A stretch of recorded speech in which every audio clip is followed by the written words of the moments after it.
안녕하십니까, 딸기 케이크입니다. 오늘은 언더케이지 스튜디오에 침투를 했어요. 방금 전에 언더케이지용 영상을 촬영을 하고, 그리고 제 페이지에 올릴 거를 촬영을 해보려고 그러는데, 원래 이걸 먼저 찍고 그걸 나중에 찍어야 되는데 그게 리허설이 돼버린 것 같네요. 자, 제 앞에 FS7 마크 2가 이렇게 와 있어요. FS7 마크 2 같은 경우에는 출시하자마자 포비 디지털하고 같이 이를 좀 꾸며가지고 FS7 마크 2에 대한 리뷰를 한번 했었는데, 오늘은 그 시간이 지나고 꽤 오래전에 찍었잖아요. 한 1년 가까이 됐을걸요? 그만큼 또 이제 시간이 지나고 나서 다른 것들이 보이게 되니까, 그러니까 좀 다시 한번 말씀을 드려볼까 하고, 그리고 앉아 있는 거죠. 자, 소니의 카메라들 일단 굉장히 익숙하실 거예요. 익숙하실 수밖에 없는 게, 여러분들이 TV에서 보시게 되는 대부분의 영상들이 다 소니로 촬영을 하잖아요. 뉴스도 그렇고 대부분의 영상들, 드라마 막 이런 것들이 소니 ENG로 촬영을 하기 때문에 소니 영상은 굉장히 익숙하신 거예요. 그러다가 이제 4K가 넘어오게 되면서 제일 먼저 4K라는 이름을 달고 TV 나온 게 이 녀석인 거죠. 소니의 FS700.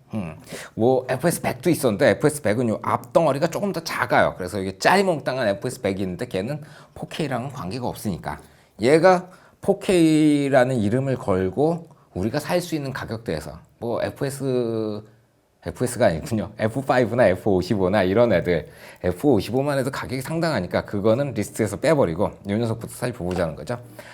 처음에 이게 나왔을 때 우리도 4K가 찍힙니다. 나중에. 그래서 저는 되게 기대했던 게, 와, SD 카드로 4K를 찍을 수 있게 개조를 해주겠구나, 그런 생각을 했는데 그게 아니고 클린 아웃이 4K로 나온다는 거예요. 지금 이 상태로. 여기 지금 꽂아놓은 게 쇼군 인페르노예요. 4K 60p HDR 촬영이 가능한, 촬영이 아니라 녹화가 가능한이라고 말씀을 드려야겠군요. 녹화가 가능한 기계고, 그리고 여기에 3G SDI 케이블을 연결해가지고 여기서 일로 RAW 메뉴를 했을 때만 4K가 튀어나오는 거예요. 나름 뭐 이렇게 촬영하면 편안하긴 해요. 뭐 더 할 게 없으니까 이렇게 가게 되는데, 근데 아무래도 FS700이 옛날 기계다 보니까 어떤 옛날 센서의 한계가 느껴지는 거예요. 컬러라든가 이런 면에 있어가지고 요즘 것처럼 그렇게 쌈박하게 안 나와요. 그러니까 얘는 이 상태로 고속 촬영이 필요할 때만 사용하게 되더라고요. 그래서 FS700은 아래로 내리고, 그리고 나서 이 녀석이 나오게 되는 거죠. FS7입니다. 당대 FS7이 출시됐을 때 적수가 전혀 없었어요. 지금도 FS7 마크2가 출시됐는데 C300 마크2, C200 이딴 것들은 개나 주라 그러세요. 그딴 언급할 가치가 없어요. 캐논은 희한하게 바디에 너무 많은 걸 아껴요. 막 퍼줘도 부족할 텐데 우리는 이거는 저쪽으로, 이건 저쪽으로, 야, 여기까지만. 그래서 너무 많이 잘라냈어요. 그래서 저는 캐논의 시네마형 카메라들, 그런 애들을 지지할 수가 없어요. 어느 날 갑자기 캐논이 우리 다 포기하고 여러분께 다 드리겠습니다, 그리고 빵 터트리면 그때부터 캐논을 지지해 드리죠. 그런데 캐논의 시네마 카메라들은 캐논 렌즈 만세. 시네마 카메라는 그런데 렌즈만은 참 요즘 캐논을 다시 보게 됐어요. 캐논 렌즈들을 막 쓰면서. 어쨌든 그래요. 자, 독보적인 카메라라고 말씀드렸죠. 어떤 면이 독보적인 거냐면은 지금 보시게 되면은 얘한테 지금 후지논의 MK50135 렌즈를 꽂아놨어요. 이 렌즈는 철저하게 시네마 렌즈예요. 이걸 가지고 뭐 오토포커스 불가능합니다. 뭐 이것저것 뭐 전동 줌 이런 거 안 돼요. 그냥 이걸로 그냥 쓰게 되는 시네마 렌즈예요. 시네마 렌즈를 씀에 있어가지고 가장 큰 문제점이 뭐냐? 슈퍼 35 포맷이라는 거예요. 대부분의 시네마 렌즈들이 슈퍼 35 포맷을 지원을 하죠. 뭐 후지논이라고 말하면 뭐군요. 아리에 아루라. 시네마 렌즈라 그러니까 또 실수했네요. 시네마 가지고 시네마 줌 렌즈들. 뭐 아리에 아루라라든가 아니면 뭐 칼자이즈, 이번에 나온 뭐 라이트 웨이트 21mm에서 100mm까지 그 렌즈도 슈퍼 35 포맷으로 만들어져 있어요. 유일하게 풀프레임을 지원하는 렌즈가 얼마 전에 제가 리뷰했던 앙제뉴 EZ1 시리즈가 풀프레임을 지원을 해요. 그 이외에 모든 시네마 줌 렌즈는 슈퍼 35를 지원을 해요. 그리고 프라임 렌즈들은 풀프레임을 아주 여유롭게 지원을 해요. 그러다 보니까 이 시네마 줌을 쓰는 데 있어가지고 레드라든가 아니면 이번에 새로 나오는 베니스라든가 이런 카메라들은 제약이 굉장히 많은 거예요. 그러니까 저도 지금 레드를 쓰고 있는데 제게 이미지 센서가 가로가 31mm인가? 와, 거기에서 쓸 수 있는 시네마 줌이 없어져 버리더라고요. 그래서 고민이 많습니다. 어쨌든 그런 면에서 시네마 렌즈들을 다 집어먹고, 시네마 렌즈만 집어먹는 게 아니고 시네마용 트라이포드들도 집어먹게 되는 거죠. 여기까지 카메라에 잡히나 모르겠는데 이쪽에 이제 셔틀러 12P 헤드가 와 있는데 저 헤드 위에다가 가벼운 뭐 미러리스 카메라를 이렇게 올려가지고 펜을 돌리잖아요. 그러면 카메라가 너무 가벼워서 덜덜덜덜덜 흔들려요. 그래서 이 정도 급이 올라가야 돼요. 얘도 사실 이런 액세서리들 다 떼어내고 간단하게 이렇게 올려놓으면 이것도 덜덜덜덜 떨려요. 너무 가벼워가지고. 여기에다가 뒤에 이제 V 마운트를 장착을 해가지고 올려놓고 돌려보면 무게가 적당해요. 트라이포드들이 이렇게 가만히 보시게 되면은 그 페이로드가 4kg에서 10kg 이런 식으로 최저 무게가 써 있거든요. 근데 그 최저 무게를 DSLR이라든가 아니면 미러리스급의 카메라로 맞추기가 굉장히 힘들다는 거죠. 미친 척하고 거기다가 쇳덩어리를 달면 맞출 수 있어요. 그렇게 쓰기에는 좀 뭐한데 그래도 그 무게가 돼야 이런 커다란 트라이포드들이 자기의 역할을 제대로 수행한다는 거죠. 그런 거. 그러니까 시네마 장비, 큰 카메라를 이용할 때 쓰는 장비들을 얘가 다 주워 먹어요. 그리고 나서 들고 뛰는 VJ용 장비들도 이게 커버를 쳐준다는 거죠. 아우, 지금은 이거 핸들 돌리기가 좀 뭐하니까. VJ처럼 이렇게 들고 뛰어다니는 데 있어가지고 백미는 다큐멘터리죠. 제가 아는 몇몇의 다큐멘터리 감독님들이 이걸 사용을 하세요. 유명한 분들도 계세요. 제가 감히 이름을 언급해드리기에 좀 애매해가지고 그래서 제 성함은 좀 생략을 하고, 그런 분들도 이 뒤에다 V마운트 꽂아가지고 메인으로 들고 뛰시더라고요. 왜 이거 쓰십니까? 라고 여쭤보니까 그나마 풍부해 라고 말씀을 하세요. 자연물 촬영하시고 뭐 그럴 때 레드 같은 경우에는 혼자 들고 뛰는 건 되게 힘들어요. 카메라에 적어도 촬영자 말고 2명 정도가 옆에서 더 보조를 해주게 되면 카메라가 제일 위력을 발휘하는데 혼자 찍으면 어딘가 빵꾸가 나더라고요. 그러니까 이 카메라는 그런 부분들을 감당을 해주는 자동화 기능들이 아주 잘 갖춰져 있음에도 단점이 몇 가지가 있었어요. 첫 번째, 메뉴의 반응이 느렸었어요. 메뉴 버튼 이렇게 뚝 누르잖아요. 그러면 메뉴가 누르자마자 작동하는 게 아니고 누르고 한 0.2초, 0.1초 이렇게 텀이 있어요. 누르고 나온 걸 확인을 해야 돼요. 그리고 다이얼을 돌리고 나서 이 화면이 돌아가는 걸 확인을 하고 또 수정 들어가고. 그러니까 얘가 명령을 내리고 내가 뭐 이 2.8에서 5.6까지 올릴 거야. 그러면 2.8 다음에 3.2, 3.5, 4, 5.6 이렇게 딱딱딱딱 돌리고 딱 끝나는 게 아니고 2.8에서 돌렸는데 5.6이 아니고 뭐 6.7 나왔네. 그럼 두 칸 내려야지. 이게 갔다 왔다 그러면서 뭐 하나 조정하는데 시간이 굉장히 많이 걸렸었어요. 즉각적으로 반응하지 못했다는 거죠. 그런데 이 녀석 같은 경우에는 마크2에는 렉이 없어요. 그냥 일반 DSLR이나 카메라들처럼 누르면 누르는 대로 바로바로 반응을 해요. 그러니까 뭔가 기능을 설정하고 세팅하는 데 있어가지고 렉이 없어졌다는 게 가장 큰 특징인 거죠. 그리고 얘 가장 큰 단점이라고 말씀을 드릴 수가 있어요. 자, 그리고 나서 뭐가 바뀌었냐면 ND 필터가 바뀌었어요. 얘 같은 경우에는 클리어에서 하나 돌리면 4분의 1, 하나 더 돌리면 16분의 1, 그리고 32분의 1, 32분의 1 맞나요? 그 다음에 64분의 1, 16분의 1, 64. 이 4분, 32 넣었고요. 4분의 1, 16, 64분의 1. 이렇게 ND가 단계별로 딱 조정이 돼 있었어요. 그러니까 내가 딱 정해놓은 조리개 값하고 셔터 스피드 ISO를 딱 정해놓고 노출을 조절하려 그러는데 진짜 칼같이 맞아 떨어지는 게 없을 수도 있었다는 거예요. 그런데 얘는 무단 가변 조리개가 되어버리니까 딱 해서 내가 딱 정해놓은 거기에 맞춰서 노출을 ND로 조정할 수가 있어요. 이거는 찍는 분들한테 큰 의미가 없겠지만 저 같은 경우는 굉장히 의미가 커요. 상황에 맞춰서 내 카메라가 질질 끌려가는 게 아니고 내 카메라에 맞춰가지고 상황을 제어할 수 있다는 거죠. 사람에 따라 차이가 있는 거니까 그런 식으로 촬영하시는 분들, 저는 워낙 사진 찍을 때부터 그렇게 촬영을 하다 보니까 이렇게 내가 모든 것을 마지막에 조절할 수 있는 장치가 있다는 게 굉장히 크게 느껴지더라고요. 자, 세 번째, 렌즈 마운트예요. FS7 같은 경우에는 렌즈를 꽂고 돌려서 장착을 했어요. 그러다 보니까 이게 돌아야 되잖아요. 돌아야 되는 유격이 있었어요. 그래서 제가 이쪽 FS7 밑에다 이걸 달라고 시킨 거예요. 렌즈 서포트하고 팔로우 포커스를 달아놨어요. 근데 FS7 같은 마크2 같은 경우에는 자, 이쪽에서 풀어주고 요 락을 이렇게 돌리면 렌즈 캡이 이렇게 빠져요. 마크2는 렌즈를 돌리지 않습니다. 렌즈가 장착되어야 될 위치에 그대로 들어가요. 딱 맞춰서 집어넣고 이 락을 돌려서 잠그는 거예요. 렌즈가 돌지 않아요. 딱딱 이렇게. 자, 이거를 제가 분리할 때 제일 큰 문제점이 뭐냐면 렌즈가 돌아야 되니까 이 렌즈 서포트가 나사로 달라붙게 되거든요. 근데 나사로 달라붙으니까 이걸 밑에 서포터부터 제거를 하고 렌즈를 돌려야 돼요. 나사 풀고 조이고 그거는 거의 말이 안 될 정도로 힘들거든요. 그런데 얘는 돌리지 않아요.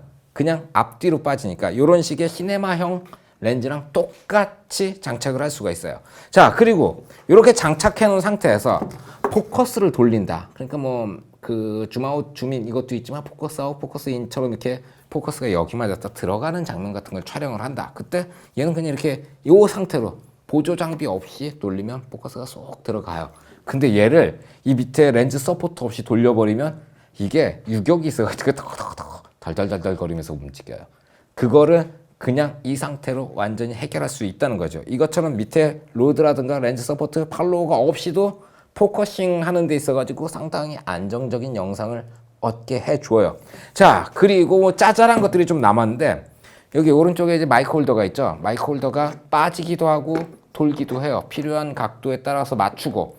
그리고 요거 같은 경우엔 이 파인더 모니터 자체적으로 달린 애가 동그란 그냥 일반 15mm 로드에 들어가 있는데 얘는 이게 사각형이에요.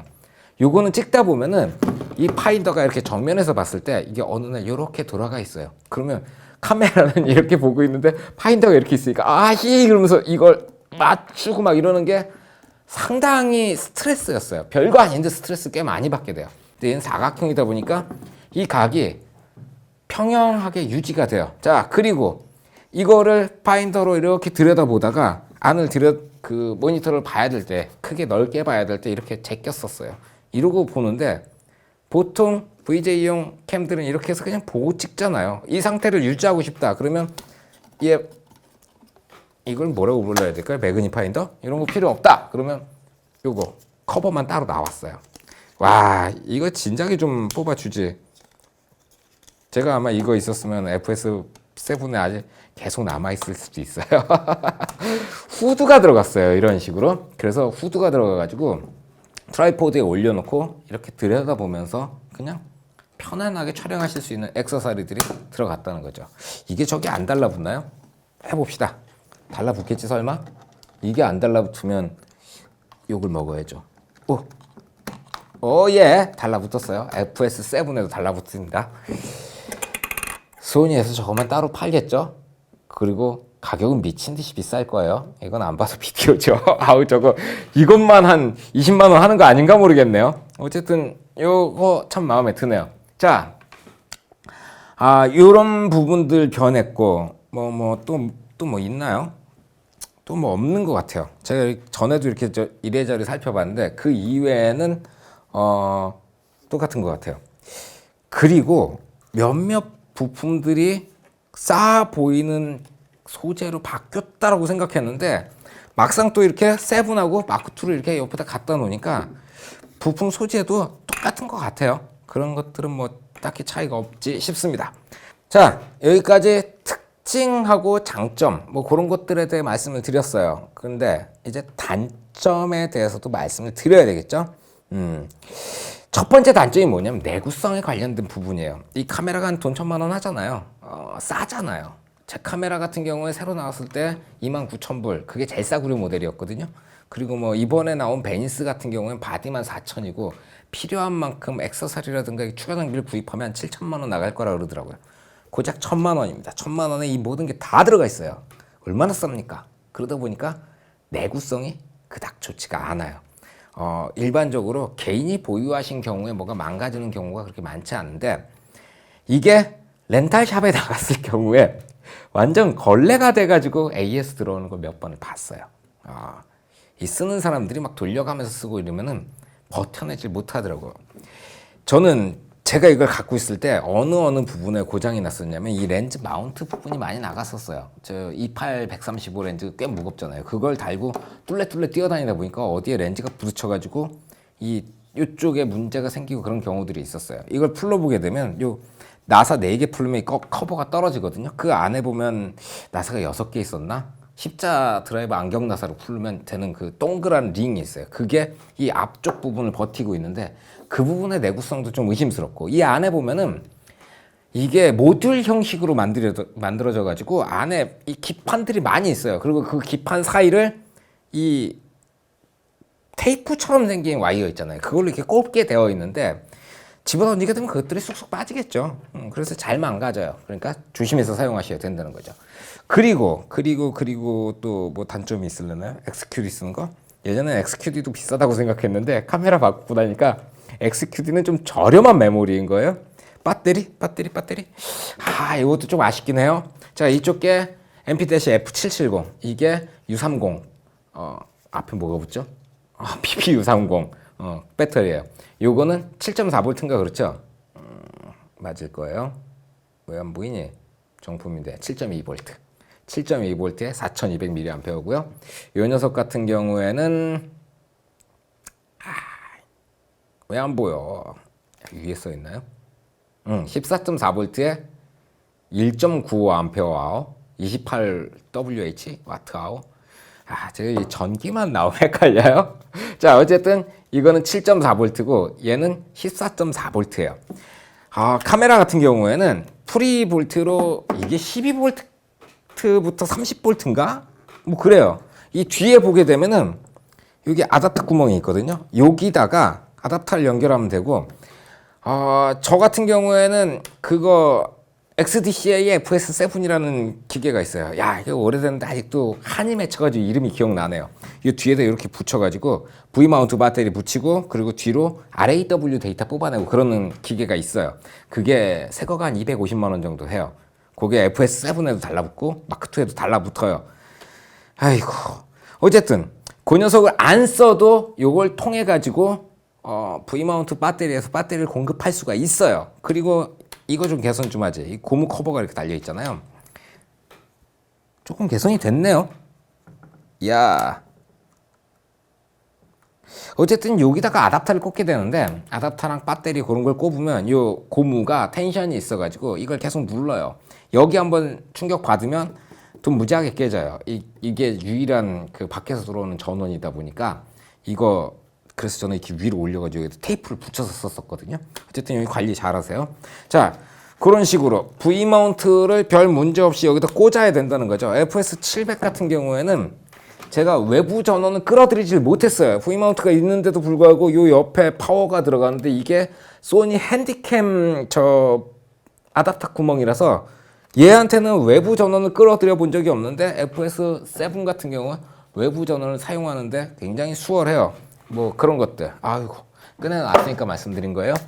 자, 뭐 좀 전에 말씀드렸던 그 XDCA FS7이 아니면 RAW 못 끌어낸다는 것도 조금 아쉬운 부분이긴 한데, 뭐 이쪽으로 뭐 SDI라든가 이런 것들이 쭉쭉 나오니까 뭐 레코더들 달아가지고 촬영하면은 뭐 이 상태로도 크게 지장은 없다는 생각이 들고요.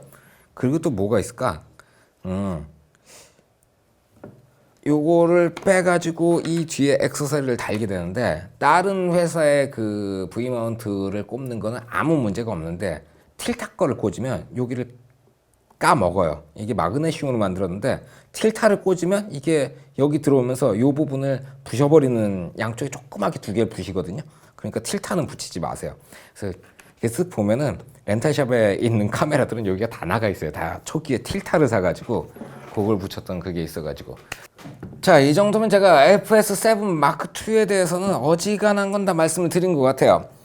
FS7 마크2를 쓰는 이유는 일단은 굉장히 풍부한 화질이라고 말씀을 드릴 수가 있어요. 파일도 나름 MOV에 비해 가지고는 RAW로 압축하는 거니까 작고요. 그리고 화질 자체가